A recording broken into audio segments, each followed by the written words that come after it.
welcome to Germany.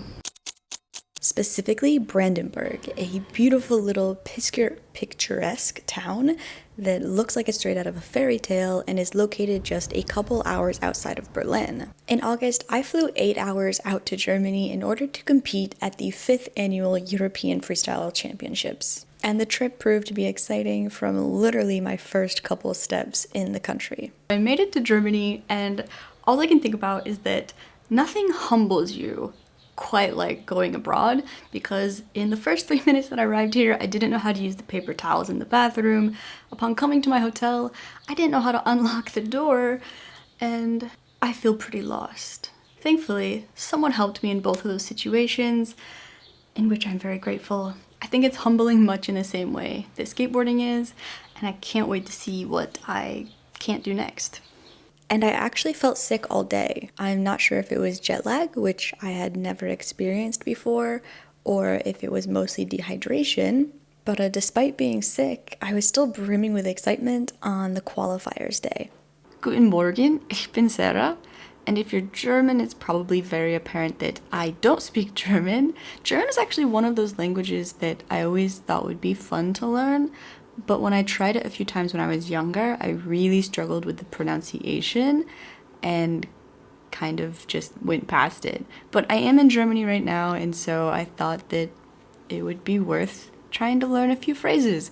So I'm actually really proud of myself because I already did the one thing that I wanted to do, which was order water in German successfully. So I went into a little shop and asked for ein Wasser bitte, and then said Dankeschön at the very end.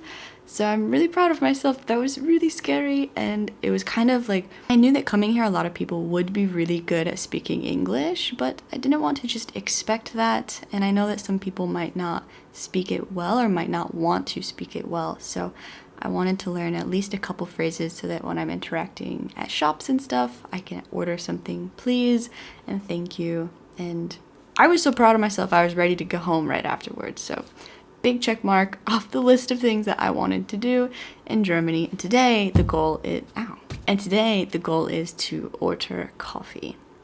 Ein Kaffee mit Milch. Mit Milch. Ein Kaffee mit Milch, bitte. A coffee with milk. That's the goal. We'll see. I never did make it to the cafe to order, but instead relaxed by this little river to calm my nerves. And I met up with my friend Craig to have a wonderful morning session where I got to play a few games of skate and meet some other freestylers for the first time. And if I'm being honest, this was my favorite part of the whole trip. This is really what you could say I went to Germany for.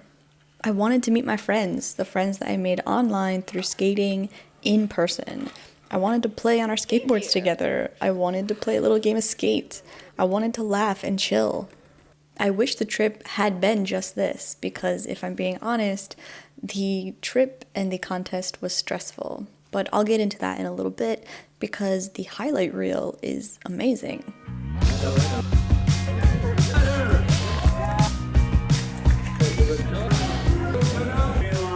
It was a huge milestone in freestyle contest history as well.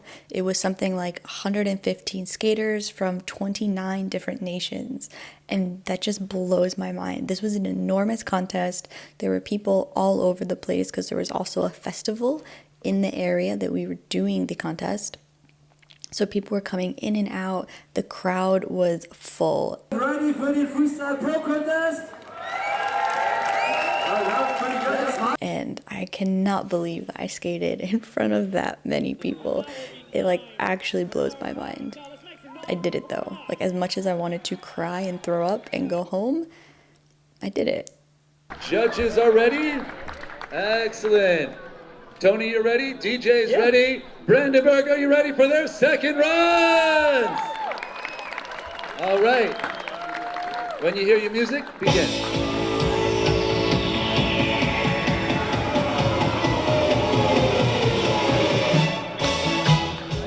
Good tune. Going it on with some nice footwork on the rail. Nice cast for the tail. Good transitions there, moving around the board solidly.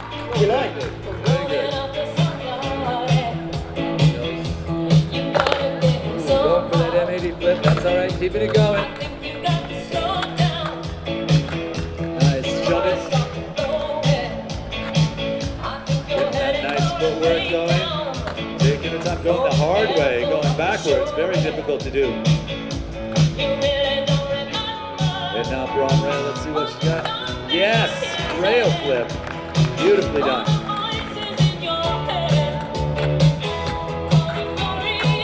Smoothies, that's a nice one.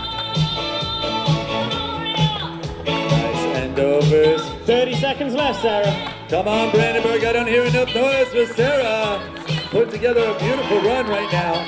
Taking her time, doing that like That's that. so good. That is solid. Finger flip, cross foot landing, nicely done. That's it, take your time, you got this. Yes. 10 seconds left, last 10 seconds. Come on. Yo-yo Yes. hop, we like it. Right, time for your last trick. Let's see what we got. Wow, the that is gymnast a line. great last trick. Let's give it Smooth. up. Great second run. Give it up for Sarah Park Matad, all the way from Fairfax, Virginia. Wow.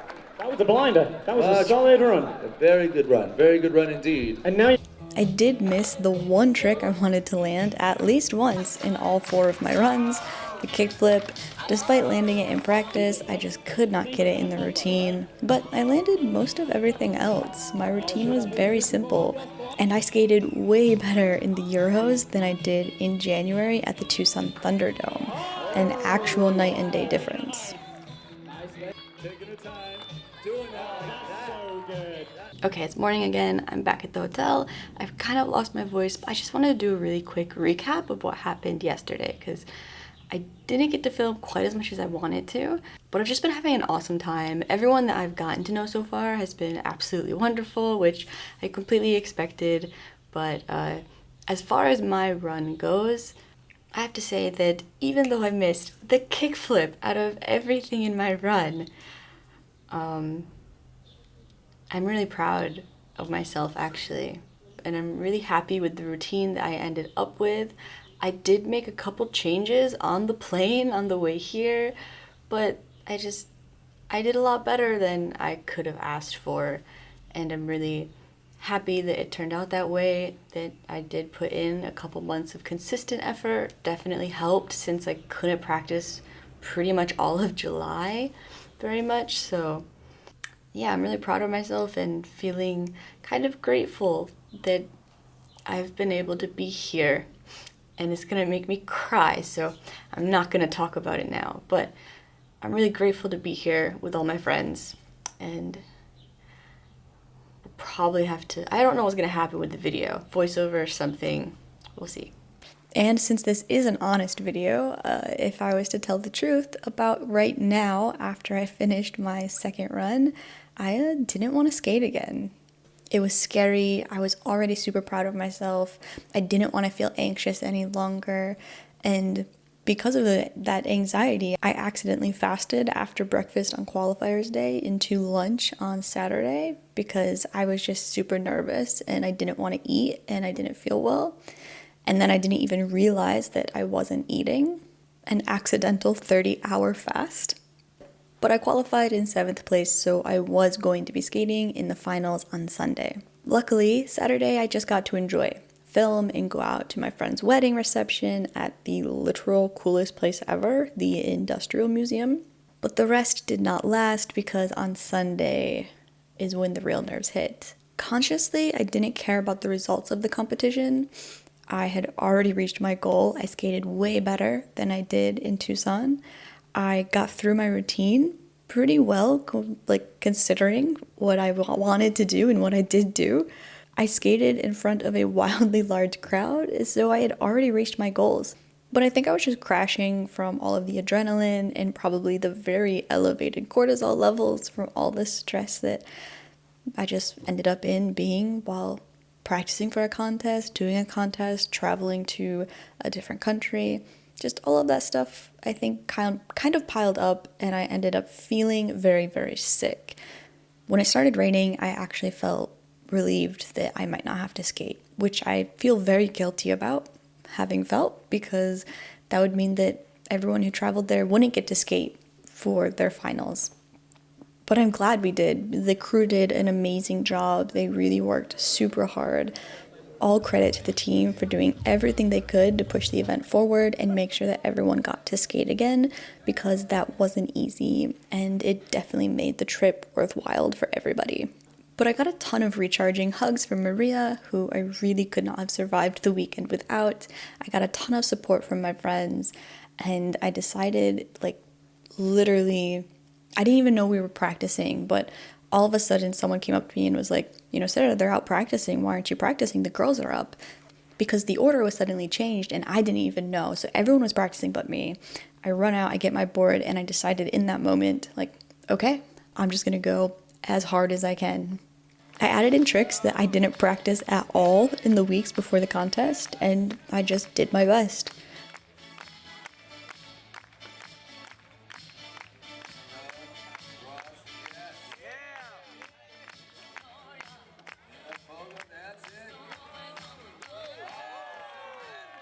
I do think that I pulled out a very good run at the end.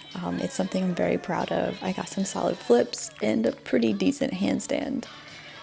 And somehow, actually, I'm getting fingerprints all over these. And somehow I even pulled off 4th place overall in the women's division, which I really couldn't have imagined doing walking into the contest that Friday.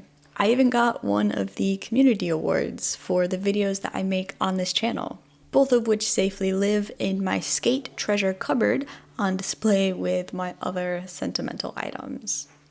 And even though there were some tough moments on this trip, it was overall incredible. I got to meet a lot of the friends I had never met before, the friends I met online through skateboarding.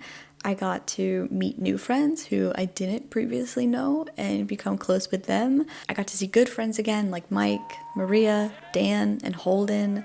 And it was just overall, I feel like in that moment it can be very stressful, but then even a few days later, a few weeks or months later, you look back on that experience with such fondness and the stress that you felt kind of disappears, and I'm just left with a lot of really precious memories.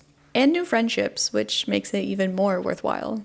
Shout out to Holden and Chris and everyone who did make this event possible, because it is a crazy amount of work and stress and dedication to put on an event like this. I cannot imagine how busy and stressful it was for them, and even though the Euros is now rebranded as World Freestyle Skateboarding, given that 115 skaters from 29 different countries participated in the event, there's always going to be a very special place in my heart for the Euros, where I went to my first international contest, placed 4th, got the community award, met so many cool people for the first time. And I am most honored to have received this community award, because as cheesy as it is, it's true. It's the community that makes all of the hard work associated with a YouTube channel worth doing. The editing on my lunch breaks, the late night re-exporting of videos that had mistakes in them, the hours of scripting, the incredible pain of trying to film a trick that you just cannot land for a video. It's fun, but it's definitely being a part of a community that makes it all special. So thank you for being a part of it all with me.